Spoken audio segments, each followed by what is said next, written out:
Picture this, a picturesque resort in the Algarve.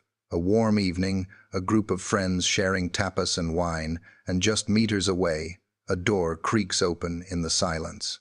It was supposed to be the perfect family holiday, until it became the world's most haunting riddle. The disappearance of Madeleine McCann is far more than a missing person case. It is a puzzle that has defied logic for nearly 2 decades. How does a 3-year-old girl vanish into thin air from a ground-floor apartment while her parents dine nearby? Was it a burglary gone wrong, a predator watching from the shadows, or did the truth lie uncomfortably closer to home? We will dive into the darkest corners of this investigation. From the chilling moment, police dogs alerted to significant forensic evidence behind the family sofa and in the trunk of a rental car, to the shocking emergence of a new prime suspect living in a camper van just down the road, is the answer finally within reach? Before we unravel the timeline of that fateful night, please hit that like button and subscribe to our channel to support us in creating more in-depth documentaries. Now, let us step back into the mystery of Praia da Luz. It was late in the month of April, in the year 2007, when the story began, a narrative that would soon capture the attention of the entire world. The location was Praia da Luz, a small and typically quiet resort town in the Algarve region of Portugal. For the McCann family, this was meant to be nothing more than a relaxing break from their busy lives as physicians in the United Kingdom. Gerry and Kate, along with their 3 young children, arrived with the expectation of sunshine, swimming pools, and shared meals with their close circle of friends. They did not know that they were stepping onto a stage where a profound mystery was about to unfold, one that would leave questions unanswered for decades. The group consisted of 9 adults and 8 children in total.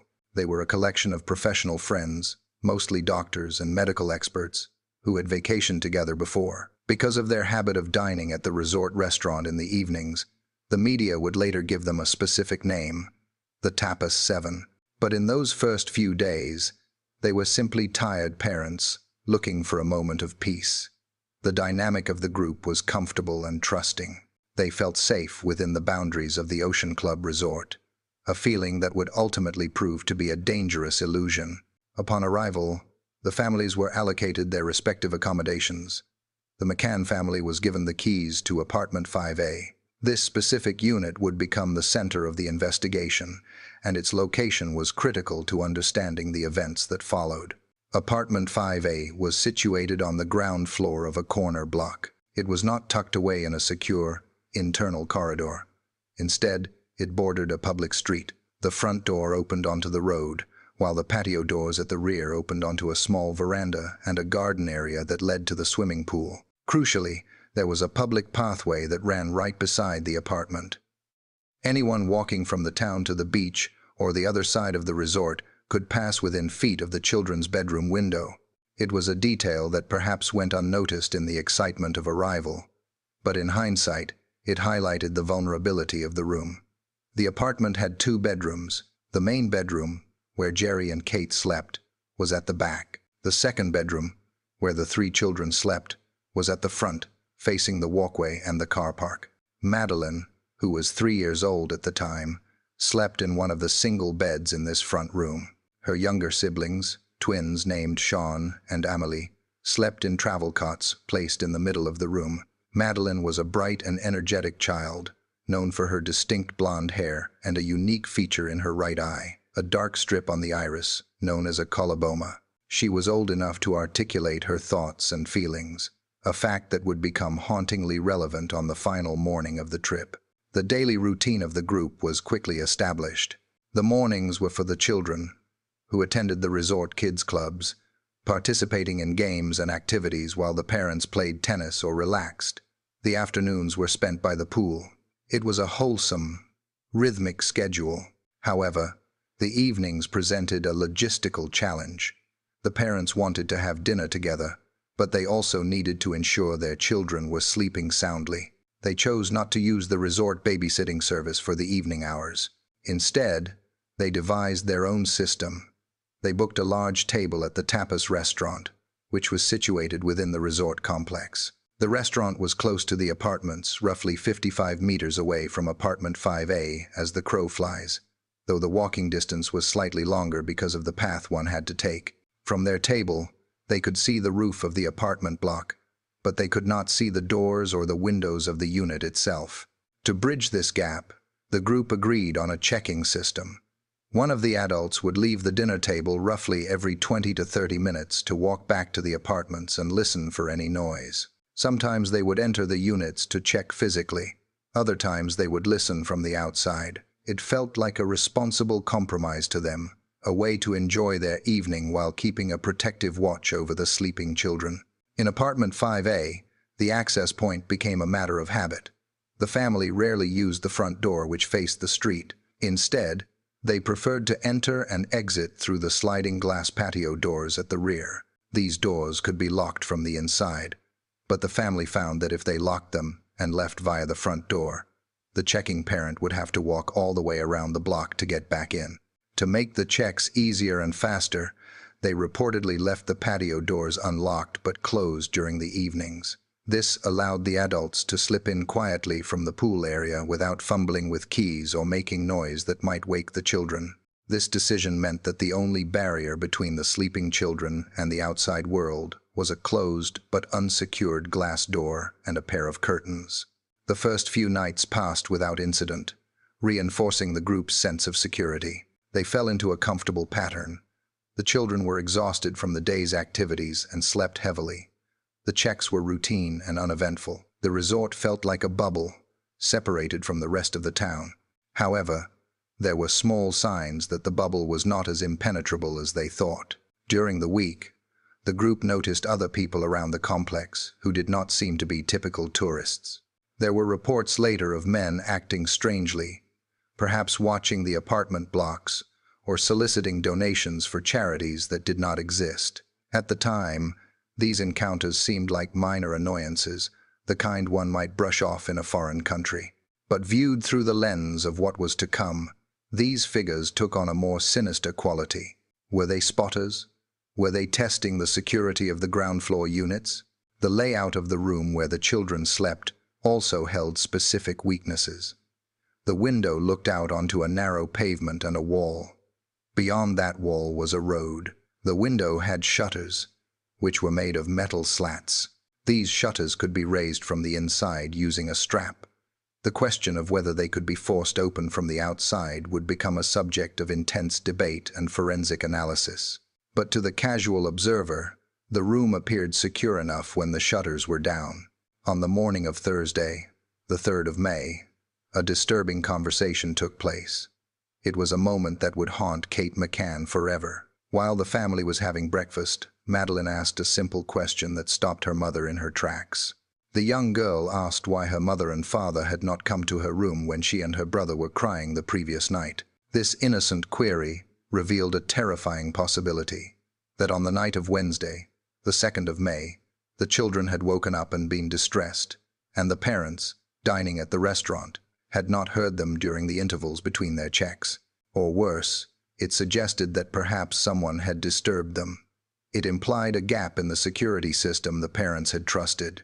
It was a warning sign, delivered in the soft voice of a 3-year-old child, but the full weight of its implication was not understood until it was too late. The day continued despite this unsettled feeling. It was the last day of the holiday for some, and the mood was one of winding down. The weather was cool and overcast, unlike the bright sun of the previous days. The group went about their activities: tennis, the pool, high tea for the children at 5 in the afternoon. The sense of normalcy was powerful, masking the fact that the clock was ticking down to a life-changing event. Around 7 in the evening, the process of bedtime began. Kate and Gerry took the children back to apartment 5A. They followed the same routine as the previous nights. The children were dressed for bed. Madeleine was put into her pink and white pajamas, the ones with the short sleeves. She had her favorite soft toy, a cat, which she cuddled as she settled into the single bed closest to the door.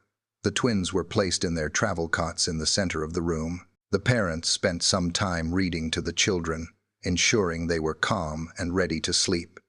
The room was quiet. The curtains were drawn. The door to the children's bedroom was left slightly ajar, allowing a sliver of light from the living area to enter, just enough so the children wouldn't be in total darkness if they woke. By 8:30 in the evening, the children were asleep. Silence filled the apartment. Kate and Gerry prepared for their dinner. They opened a bottle of wine, perhaps sharing a glass on the patio before heading out. They locked the front door securely.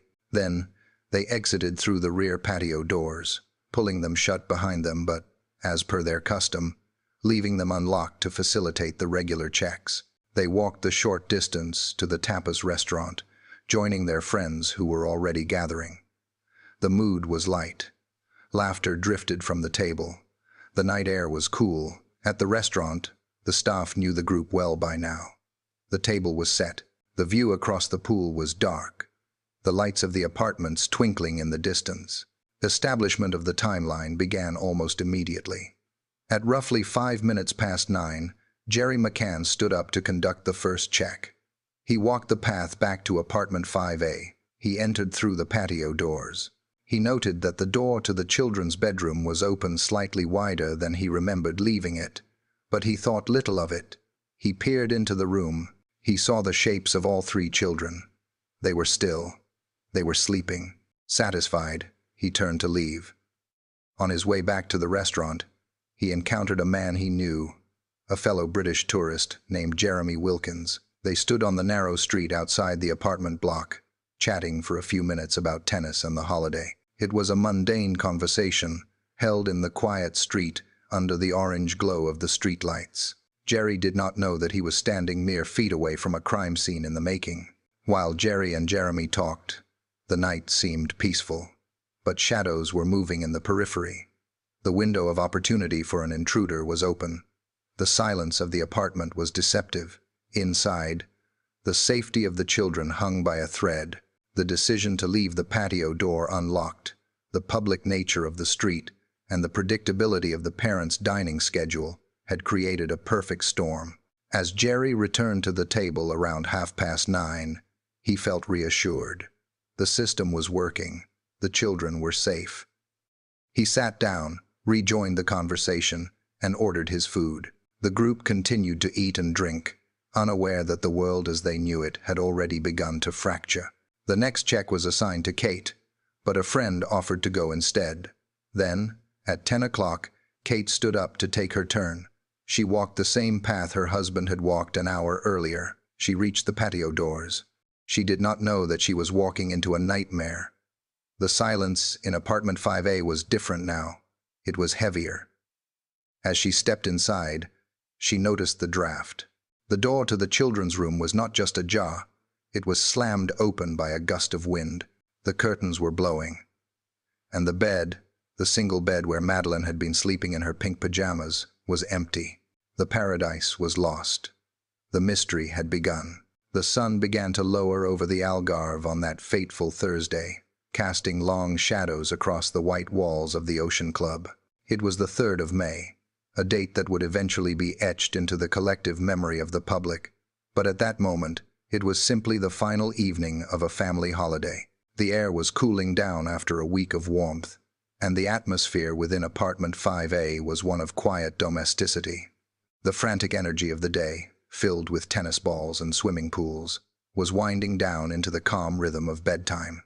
Inside the apartment, the routine that the parents had established over the previous nights was set into motion once again. It was a system built on trust and the false sense of security that holiday resorts often provide. Around 7 o'clock in the evening, the process of settling the children began. The two younger children, the twins, were placed into their travel cots in the middle of the bedroom. Madeleine, tired from the day's activities, climbed into the single bed that stood against the wall on the opposite side of the room from the window. She was dressed in her pajamas, a soft set in pink and white with short sleeves, featuring a character from a well-known children's story. The room was simple and functional, a space for rest. As the parents moved through the motions of tucking them in, a lingering question from earlier that day hung unspoken in the air. That morning, Madeleine had asked her mother why they had not come to her when she cried the night before. It was a haunting inquiry, one that suggested the checking system might not have been as watertight as they believed, or that perhaps something or someone had disturbed the peace of the room previously. However, in the rush of the evening routine, the focus was on the present, getting the children to sleep so the adults could enjoy their final dinner. By 8:30, silence had fallen over the apartment. The children were asleep. The parents, Kate and Gerry, shared a brief moment of quiet before preparing to leave. They ensured the front door, the one facing the street, was locked tight. Then, they exited through the rear patio doors. As they had done on previous nights, they pulled the sliding glass doors shut but did not engage the lock. This decision was purely logistical. It allowed them to re-enter quietly for their checks without the noise of keys or the long walk around the building. They believed the closed curtains and the heavy shutters on the window were protection enough. They walked the short distance to the tapas restaurant, arriving to find their table waiting. It was roughly 8:30 when they joined their friends. The group sat together, a gathering of 9 adults, relaxing with food and wine, unaware that the countdown to a tragedy had already begun. The checking system was immediately activated. They had agreed to return to the apartments at regular intervals, roughly every 20 to 30 minutes, to ensure the children were safe. The first significant check of the evening was performed by Gerry. It was approximately 5 minutes past 9 when he left the table and walked back along the path. The night was dark, but the route was familiar. He reached apartment 5A and entered through the unlocked patio doors. The apartment was quiet. He walked to the bedroom door and noticed something specific. The door was ajar, perhaps slightly wider than he remembered leaving it, but not enough to cause immediate alarm. He peered into the gloom of the room. He could see the twins in their cots, and he could see Madeleine lying in her bed, asleep in the same position as before. She was there. She was safe. Relieved, Gerry left the apartment. However, the door to the children's room, now sitting slightly open, remained a detail that would be analyzed for years to come. On his way back to the restaurant, at roughly 8 minutes past 9, Gerry encountered another holidaymaker, Jeremy Wilkins, on the street outside. The two men stood and spoke for several minutes. It was a casual conversation between fathers, taking place on the quiet street corner. While they chatted, neither man noticed anything amiss at the apartment nearby, though the window of opportunity for an intruder was swiftly opening. At the same time, another member of the group, Jane Tanner, had also left the restaurant to check on her own children. She walked up the street, roughly around 9:15. As she passed the intersection near the McCanns' apartment, she noticed a man. He was walking with purpose, carrying a child in his arms. The child was wearing light-colored, pinkish pajamas with a floral pattern. In the darkness and the context of a family resort, she assumed it was just another parent carrying a sleeping child home. She did not stop him. She did not call out. She simply observed the figure disappearing into the night, a fleeting image that she would later desperately try to recall in detail. This sighting would become a cornerstone of the early investigation, leading police to wonder if she had unwittingly witnessed the very moment of the abduction. Back at the restaurant, the dinner continued. The mood remained light. Around 9:30, it was Kate's turn to check on the children.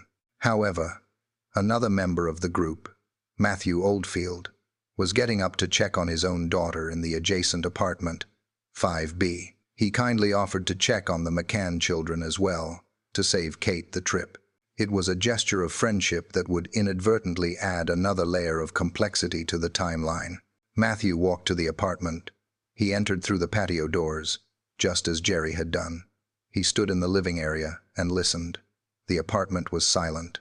There was no crying, no movement. He noticed the bedroom door was open, spilling a bit of light into the room.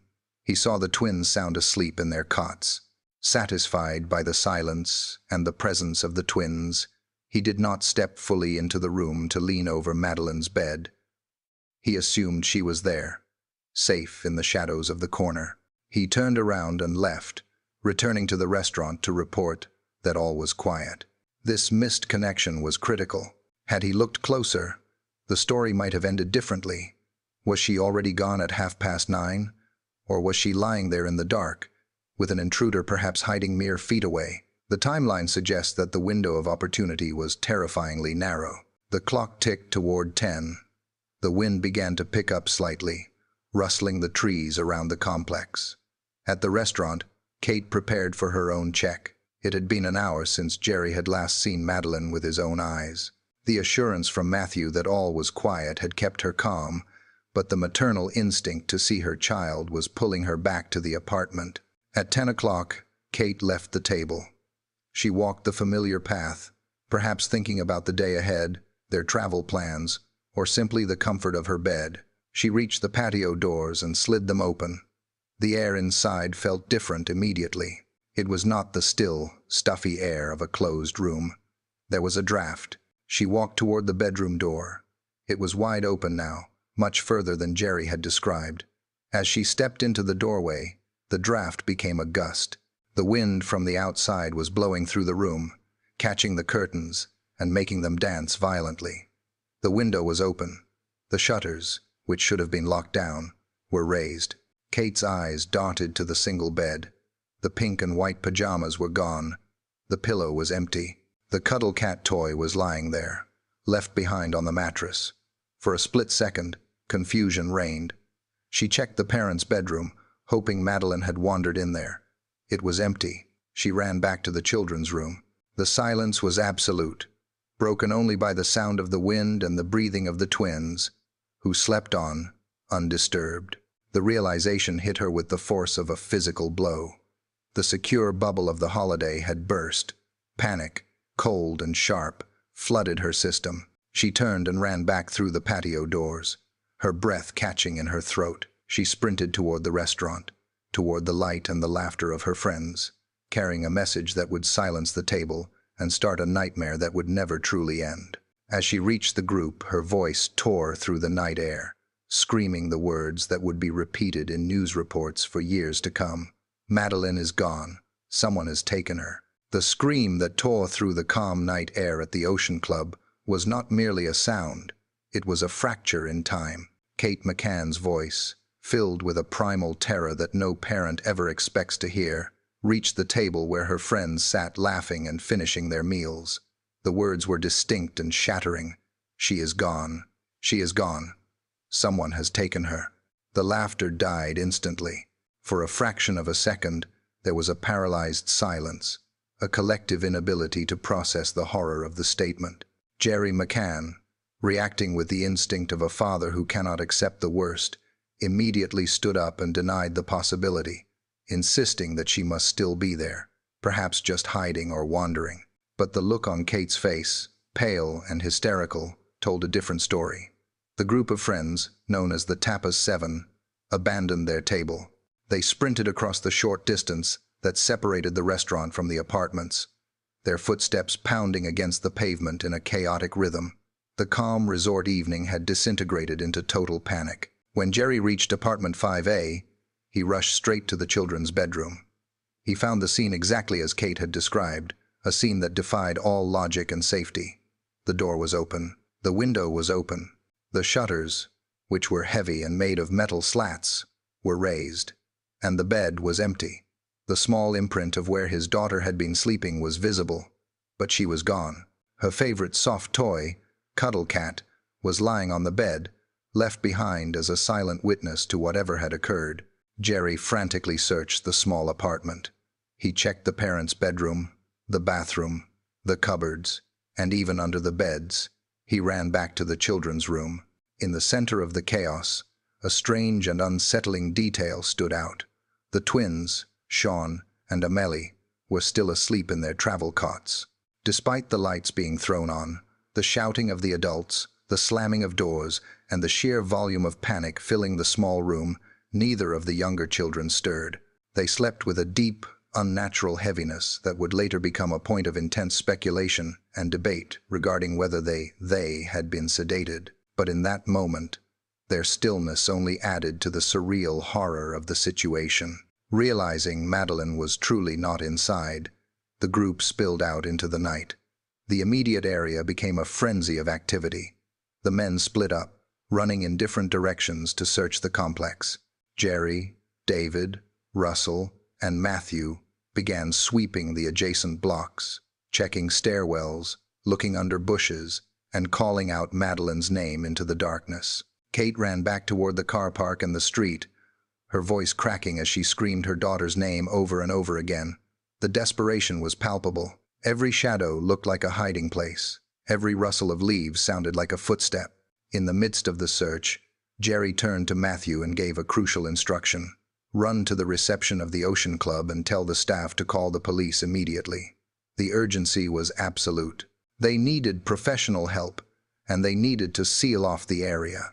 Matthew sprinted to the reception desk, breathless, relaying the terrifying news that a child had been abducted. The staff, shocked, initiated the protocol to contact the authorities.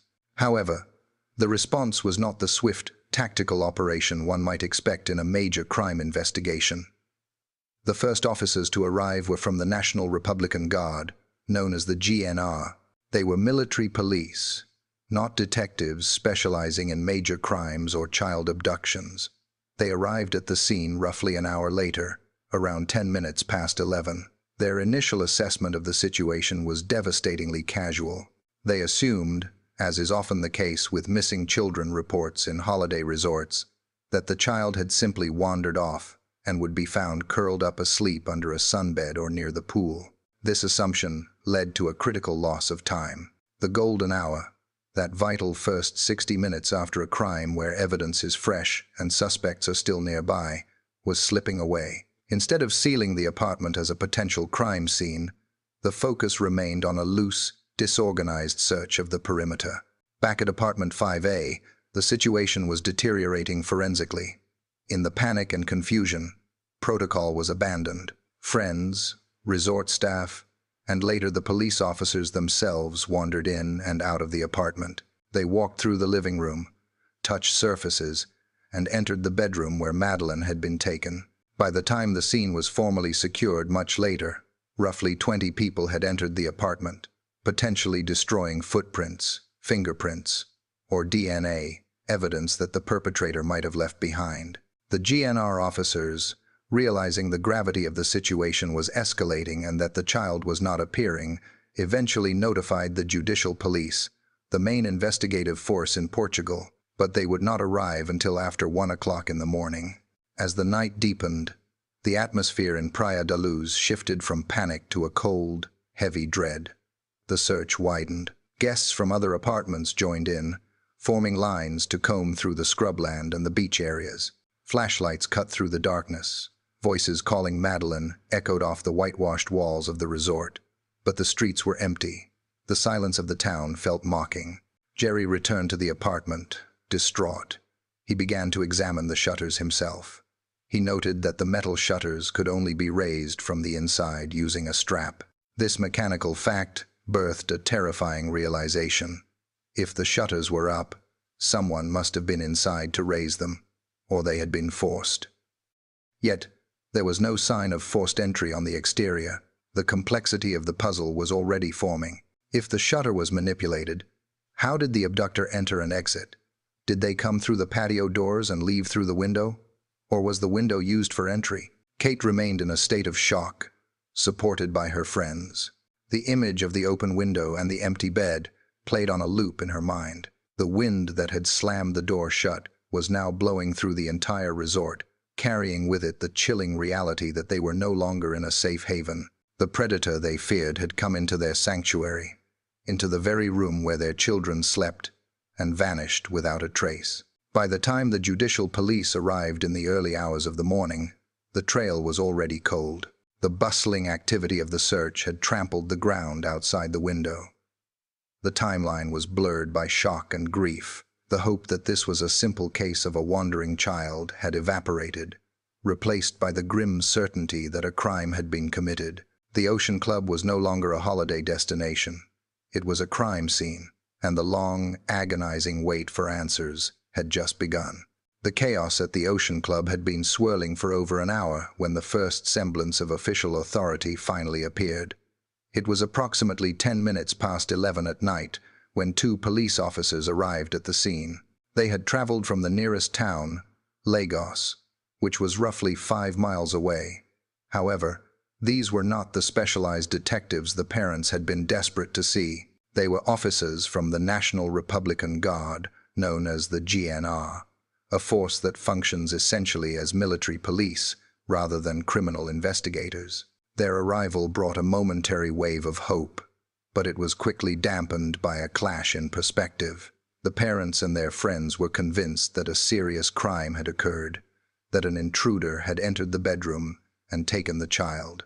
The GNR officers, however, operated under a standard assumption for holiday resorts. They believed the child had likely wandered off on her own. This difference in theory was catastrophic, because the authorities viewed it as a case of a lost toddler rather than an abduction. The immediate tactical response, such as setting up roadblocks or sealing the borders, was not prioritized in those crucial first moments. The golden hour, the vital window of time immediately following a crime when evidence is fresh and perpetrators are likely still nearby, was slipping away with every passing second. While the search for a wandering child continued in the darkness, the crime scene itself, apartment 5A, remained critically vulnerable. In a high-stakes investigation, the primary rule is to seal the area to preserve forensic integrity. However, in the panic and confusion of that night, this protocol was not enforced. Friends of the family, resort staff, and even the police officers themselves moved in and out of the apartment. They walked through the living area, checked the bedrooms, and touched surfaces. It was later estimated that around 20 people had entered apartment 5A before it was finally closed off, potentially destroying fragile evidence like footprints, fingerprints, or foreign DNA that could have identified an intruder. It was not until midnight had passed that the GNR officers acknowledged the situation might be more complex than a wandering child. They informed the judicial police, the main investigative force responsible for serious crimes in Portugal. The detectives from the judicial police arrived just after 1 in the morning, bringing a more serious tone to the proceedings. However, by then, hours had already been lost. The timeline had stretched into the early morning, and the trail was growing colder. At 2 in the morning, 2 patrol dogs were brought to the resort to assist in the search. These dogs scoured the area, but the darkness and the sheer number of people who had trampled through the grounds made their task incredibly difficult. The desperation of the search continued through the night, with volunteers and police combing the scrubland and the streets, but yielding no results. When the sun finally rose, the investigation entered a new phase, yet the procedural errors continued to compound. It was not until 8 in the morning that an officer finally placed police tape across the doorway of the children's bedroom. This was the first physical barrier erected to protect the scene, but it came many hours too late. Furthermore, 4 search and rescue dogs arrived at that same time to expand the perimeter. Perhaps the most baffling aspect of the initial response occurred later that day. Despite the area being a potential crime scene of the highest magnitude, the security measures remained inconsistent. At 3 in the afternoon on the day following the disappearance, the police left the scene without securing the apartment fully. The property sat empty and unguarded for a significant period. In fact, apartment 5A remained empty for a month after the disappearance, and incredibly, it was then let out to tourists again before being sealed off once more in August for further forensic tests. This lapse in security meant that the apartment was not treated as a sterile environment. Later in the investigation, specifically in June, a chief inspector would state that DNA from a stranger had been found in the apartment. However, the defense could always argue that this DNA belonged to any one of the 20 people who had rushed into the room on the night of the disappearance, or the staff and guests who accessed the area in the days and months that followed. The opportunity to capture a pristine forensic snapshot of the room, as it was at the moment of the crime, had been lost forever in the confusion of those first few hours. The friction between the frantic parents, who felt the urgency of the clock, and the local authorities, who followed a rigid and initially slow protocol, set the tone for the entire case. The initial theory that she had wandered off had delayed the closure of escape routes, and the failure to seal the apartment immediately had compromised the physical evidence. As the first full day of the search came to an end, the reality settled in. The investigation was playing catch-up, chasing a phantom who had a significant head start. The The lost hours of that first night would become the most scrutinized and regretted period of the entire mystery. As the initial chaotic hours of the search bled into days, the investigation desperately needed a focal point. The police were operating in a vacuum, lacking a clear timeline or a description of a suspect. This changed when investigators began to interview the members of the holiday group more thoroughly. Amidst the confusion, one testimony stood out, offering the first tangible lead of the entire case. Jane Tanner, one of the friends dining with the parents, provided a statement that would shape the early trajectory of the inquiry and fix the timeline of the abduction in the minds of the public and the police for months. Jane reported that on the night of the disappearance, she had left the restaurant to check on her own children. The time was roughly 9:15 in the evening. As she walked up the street, she passed the intersection near the apartment. At that precise moment, she saw a man walking away from the resort area. He was not merely walking, he was carrying a child. The description she gave was specific and chillingly relevant. The child in the man's arms was wearing pajamas that matched the description of those worn by the missing girl, light-colored, pink, with a floral pattern. The child appeared to be asleep, hanging limply in his arms, and was barefoot. This detail about the bare feet and the specific pajamas convinced the group and the investigators that Jane had witnessed the very moment the child was taken. Jane described the man as white, with dark hair and a Mediterranean appearance. He was estimated to be between 35 and 40 years old. He wore beige or gold trousers and a dark jacket. Crucially, she noted that he did not look like a typical tourist. His clothing and demeanor seemed out of place for a holidaymaker in a resort town. He was walking with intent, moving quickly away from the light and safety of the complex into the shadows of the surrounding streets. However, this sighting was not without its complications. At the exact time Jane claimed to see this man, roughly 9:15, Gerry McCann had been standing on the street chatting with Jeremy Wilkins. Neither Gerry nor Jeremy recalled seeing Jane pass by, nor did they see the man she described. This discrepancy puzzled the Portuguese police. The street was narrow, and it seemed impossible for her to walk past them without being noticed. This led the detectives to harbor early doubts about the accuracy of the account, suspecting that perhaps the sighting was fabricated or confused. Despite these doubts, the Tanner sighting became the primary working theory, directing the police to look for a swarthy, local man rather than a tourist. This direction led the investigation toward the home of the first formal suspect in the case. 12 days after the disappearance, the police focused their attention on a local resident named Robert Murat. Murat was a British-Portuguese property consultant who lived in a villa known as Casa Liliana. His home was situated only 150 yards from apartment 5A, located in the exact direction that the man in the Tanner sighting had been walking. Suspicion fell on Murat not because of forensic evidence, but largely due to his behavior. He was fluent in both Portuguese and English, and following the disappearance, he had volunteered his services as a translator for the police and the media.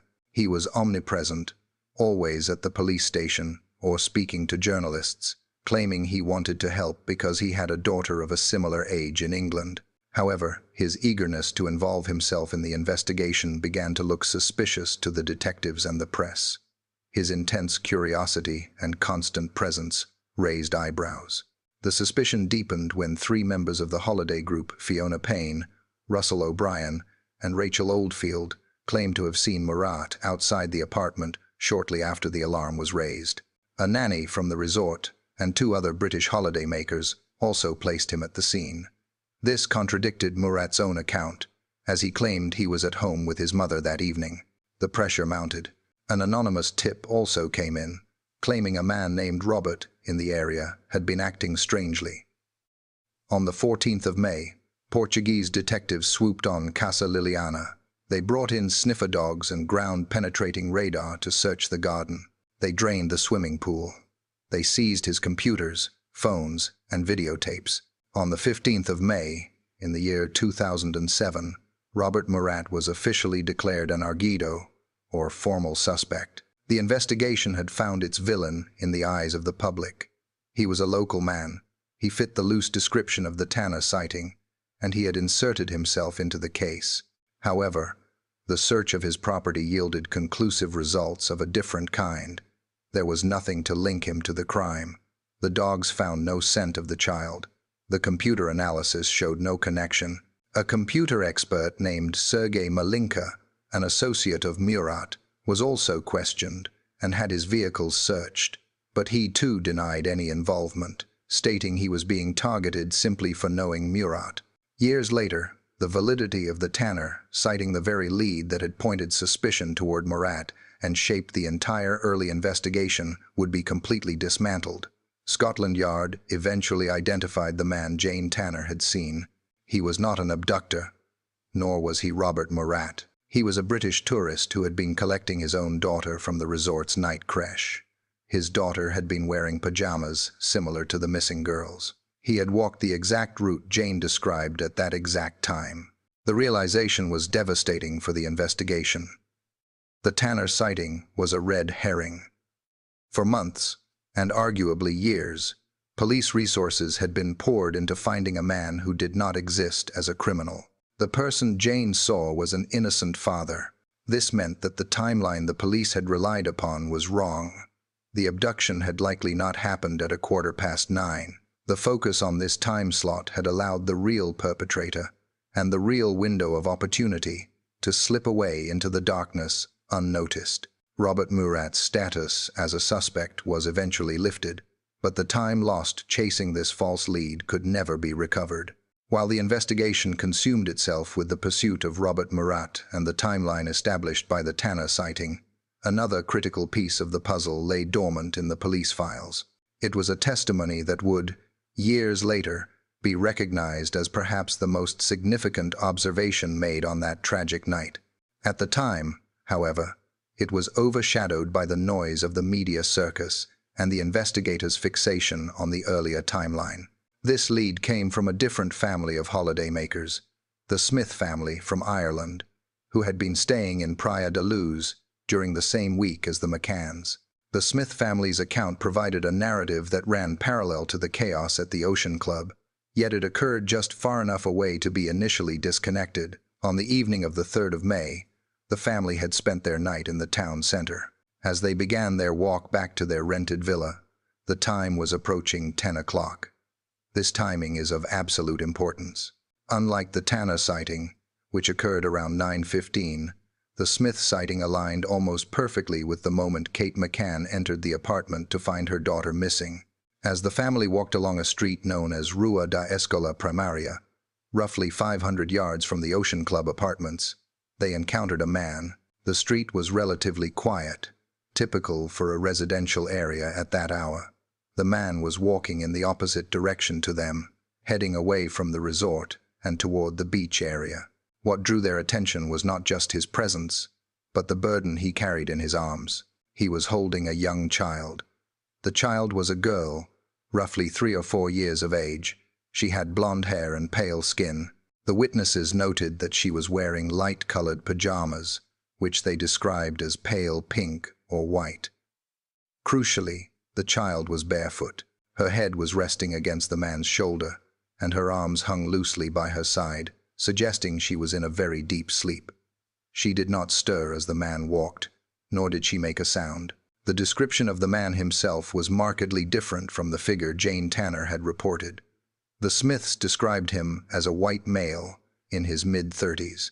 He was of medium build and height, neither exceptionally tall nor short. His hair was short and brown, styled in a way that some of the family members felt looked British or perhaps German, but distinctly different from the local Portuguese style. He was wearing beige or cream-colored trousers.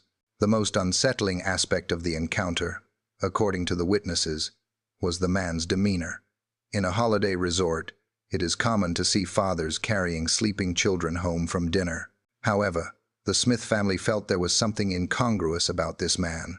He did not appear to be a relaxed tourist returning from a family meal. He seemed intent, focused solely on his destination. He did not make eye contact with the family as they passed. He kept his head down, shielding his face, and moved with a steady, purposeful pace. He did not look like he belonged to the relaxed atmosphere of the Algarve evening. At the time they passed him, The Smith family did not know a child had gone missing. The alarm would not be raised by Kate McCann for another few minutes, and the news would not spread to the wider town until the following morning. It was only when they saw the news reports and the descriptions of the missing girl that the realization struck them with horrifying force. They had likely walked right past the abductor and his victim. When they reported this to the police, their testimony was logged, but largely sidelined. The investigators were already deeply committed to the theory that the abduction had happened at 9:15, based on Jane Tanner's report. The Smith sighting, occurring 45 minutes later, did not fit the established narrative. If the police accepted the Smith sighting, they would have to discard the Tanner timeline, which would mean admitting they had been hunting the wrong man in the wrong place for weeks. Consequently, the description of the man on Rua da Escola Primaria was treated as a secondary lead, a mere footnote in a sprawling investigation. This dismissal was a catastrophic error in the eyes of later analysts. Years later, when Scotland Yard reviewed the case under Operation Grange, they concluded that the Tanner sighting was a red herring, an innocent tourist carrying his own child. Once that was cleared away, the Smith sighting became the primary focus. It was the only credible sighting of a man carrying a child that matched the missing girl's description at the exact time she was discovered missing, and heading in a direction that would allow for a quick escape or concealment.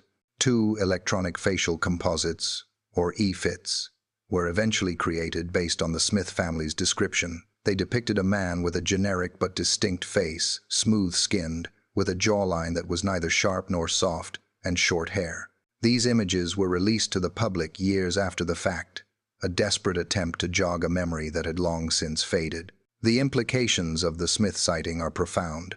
If this man was indeed the perpetrator, it meant that he had been in the apartment at the very moment Gerry McCann was checking on the children at 9:05. It suggests he may have hidden in the shadows while the father looked in, or perhaps he entered immediately after Gerry left. It shifts the entire timeline of the crime.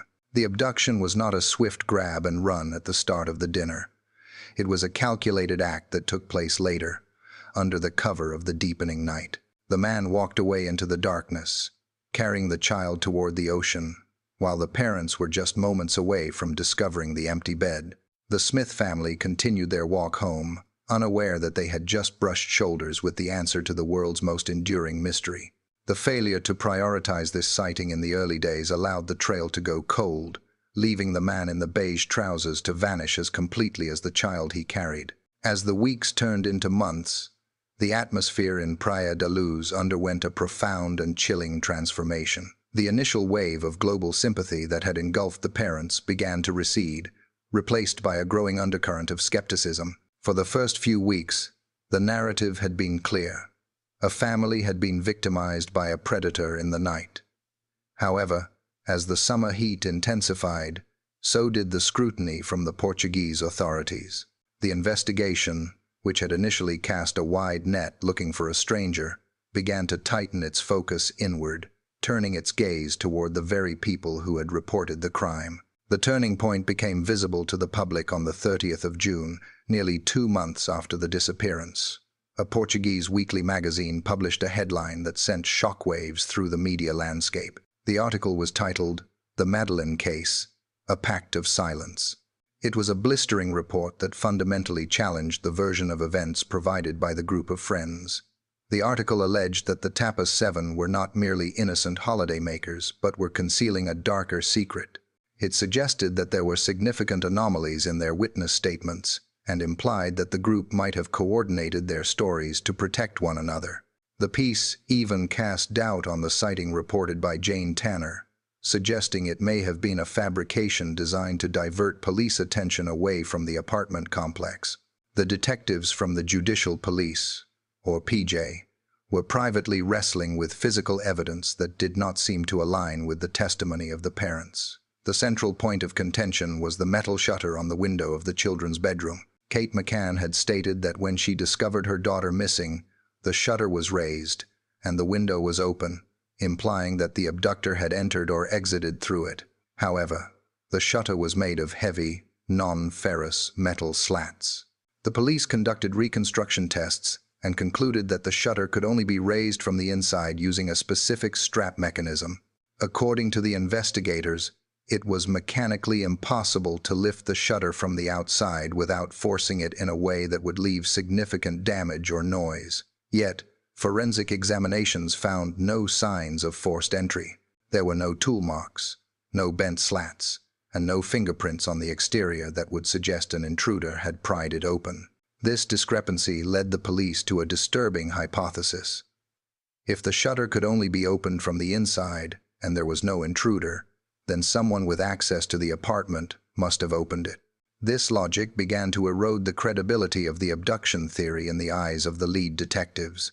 Further deepening the suspicion were the inconsistencies regarding the entry points. In the early stages of the investigation, there was confusion over which door the parents had used during their checks.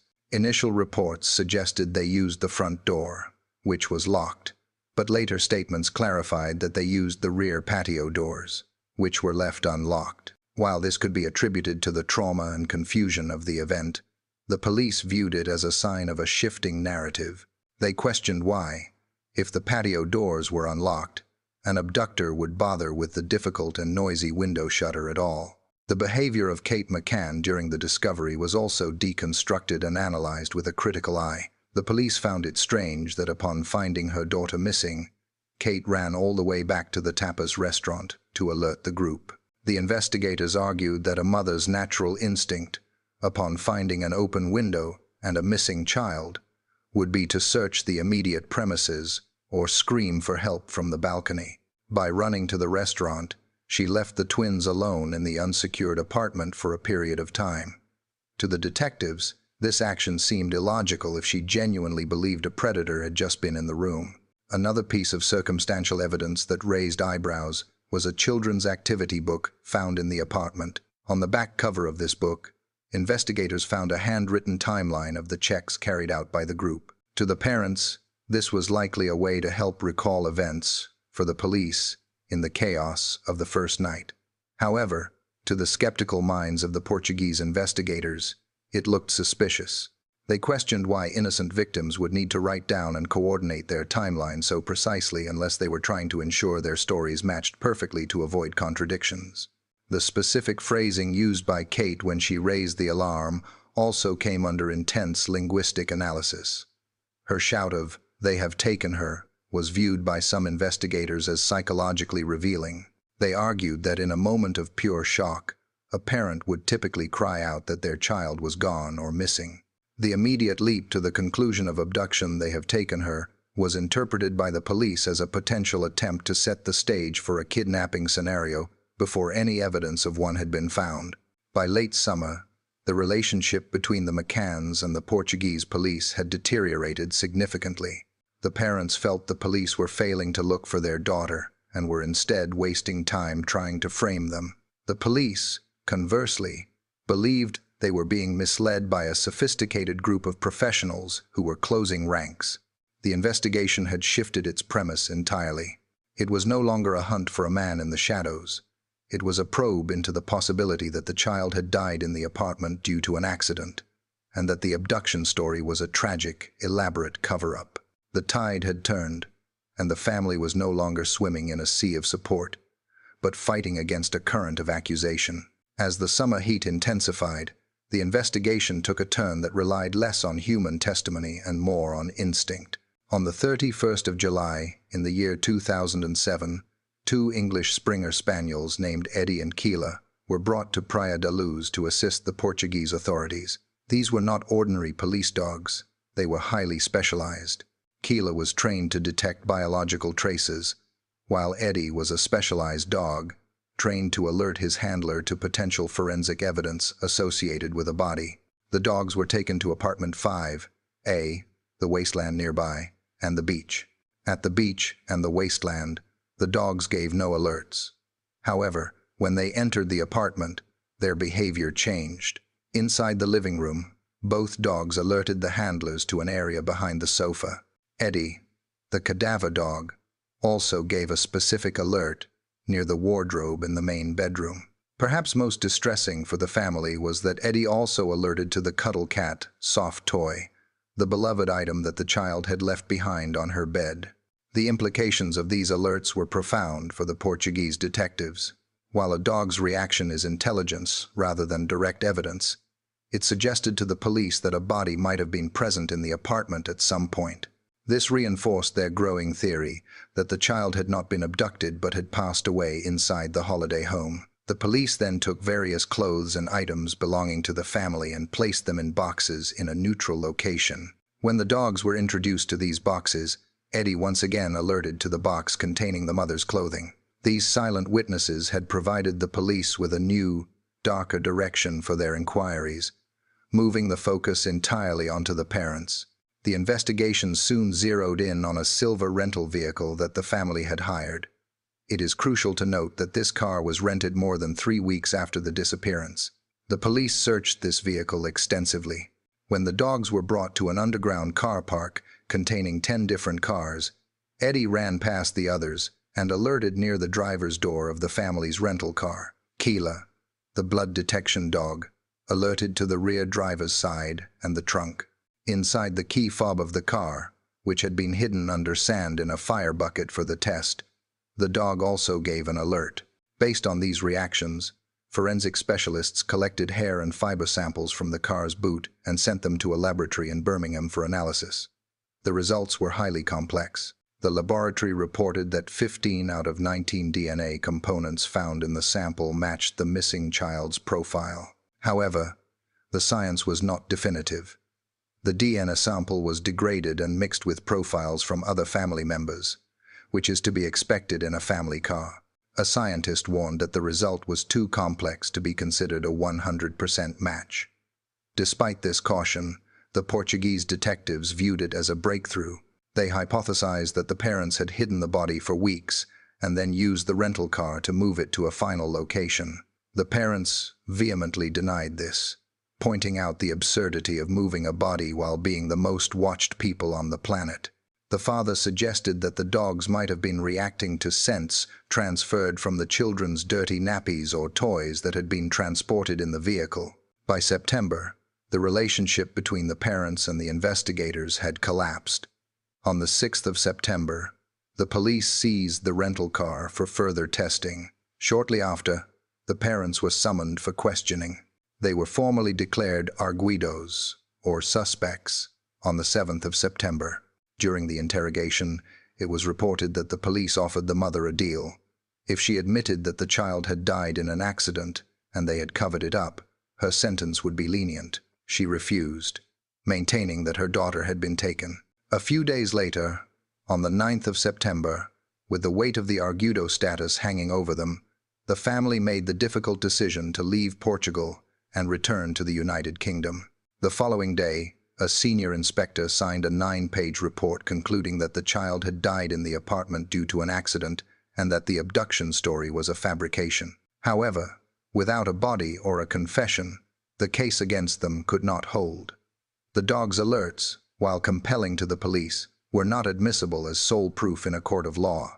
In July of the year 2008, the Portuguese Attorney General announced that there was no evidence linking the parents to the disappearance.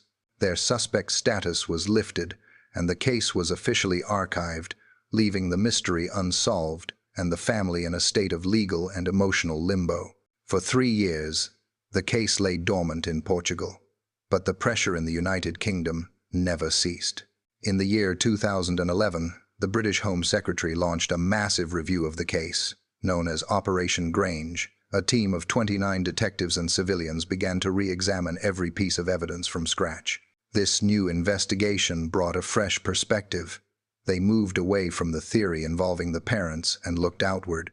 Using advanced technology, they analyzed mobile phone data from thousands of devices that had been active in the resort on the night of the disappearance. They also discovered a disturbing pattern of crime that the initial investigation had overlooked. Records showed a 4-fold increase in burglaries in the area leading up to May 2007. Specifically, 2 apartments in the same block as the family had been broken into just 2 weeks prior. In those cases, intruders had entered through windows. This led Scotland Yard to develop a theory that the disappearance might have been a burglary gone wrong, where the child woke up and the intruder panicked. They identified local thieves who had been in the area, but despite tracking them down, no evidence linked these petty criminals to the abduction. As police dug deeper, darker theories emerged regarding organized trafficking. Witnesses had reported seeing spotters men who seemed to be watching the children at the resort in the days leading up to the event. There were reports of men aggressively collecting charity donations near the apartment, possibly as a ruse to scope out the layout. Detectives investigated the possibility that the child had been abducted specifically by a trafficking ring. One theory suggested she was smuggled across the nearby border into Spain and then transported to North Africa. Sightings were reported in various countries, including a credible report from a tourist in Morocco who saw a blonde girl resembling the missing child, though this was later disproven. Another line of inquiry focused on a Belgium-based ring that was rumored to operating an illegal trafficking ring. The investigation considered that the child might have been handed over to a third party shortly after the abduction, making her almost impossible to find in the immediate search area. While these theories were plausible given the region's porous borders, no concrete trail was ever found. In the year 2020, a significant breakthrough occurred. German authorities announced that they were investigating a 43-year-old German national, referred to as Christian B., in connection with the disappearance. This man was not a new name to the police. He was a drifter who had lived in the Algarve region between 1995 and 2007. Christian B. fit the profile of a suspect perfectly. He was described as white, with short blonde hair and a height of 6 feet. He had lived in a farmhouse on the edge of the town and survived by dealing drugs and burglarizing holiday homes. Crucially, telephone data placed his cell phone near the Ocean Club apartment just 1 hour before the child went missing. He was known to drive a distinctive two-tone camper van and a Jaguar car. The day after the disappearance, he had re-registered the Jaguar under a different name, a move that police considered highly suspicious. Furthermore, he had a history of serious offenses and was already serving a prison sentence in Germany for a separate offense committed in the same region. German prosecutors stated they had concrete evidence that he was responsible, though they did not reveal what that evidence was. The investigation into Christian B. led to a major operation in May of the year 2023. Police descended on the Arade Dam, a remote reservoir located about 30 miles from the resort. This location was significant because the suspect had allegedly referred to it as his little paradise and often spent time there in his camper van. For 3 days, police used heavy machinery, sniffer dogs, and rakes to scour the banks of the reservoir. They dug holes and cleared scrubland, looking for any fragments of clothing or biological evidence. Bags of material were removed from the site and sent for forensic testing. Around the same time, investigators uncovered an old email account belonging to the suspect. This account, used in early 2007, reportedly contained highly disturbing and illegal material involving minors, further solidifying the police's belief in his guilt. However, as of now, the specific results of the reservoir search have not been made public, leaving the world to wonder if the final piece of the puzzle was found in that red earth. Nearly 2 decades have passed since that cool evening in May. The German prosecutors remain convinced that the child lost her life shortly after the abduction, yet they have not charged Christian B. with the crime, citing the need for absolute certainty before proceeding. The suspect, writing letters from his prison cell, denies any involvement and claims he is being demonized by the system. The parents have never given up hope. They continue to advocate for the search, stating that until there is a body, there is a possibility she is still alive. The mystery of Apartment 5A remains one of the most perplexing cases in modern history. Was it a burglary gone wrong? Was it a targeted abduction by a predator watching from the shadows? Or does the answer lie in the complex forensic web that entangled the parents? The case serves as a grim reminder of how quickly a paradise can turn into a purgatory. Despite millions of pounds spent, thousands of witness statements, and the involvement of police forces from 3 different countries, the question remains unanswered. The girl with the distinctive mark on her eye vanished into the night, leaving behind only silence and a global obsession with the truth. Thank you so much for joining me on this deep dive into one of the most complex and heartbreaking mysteries of our time. I hope this detailed narrative has helped you understand the timeline and the theories surrounding the case. If you found this story compelling, please remember to like the video and share it with others who are interested in true crime. Do not forget to subscribe to the channel so you do not miss our upcoming documentaries. I will see you again in the next video. Stay safe, everyone.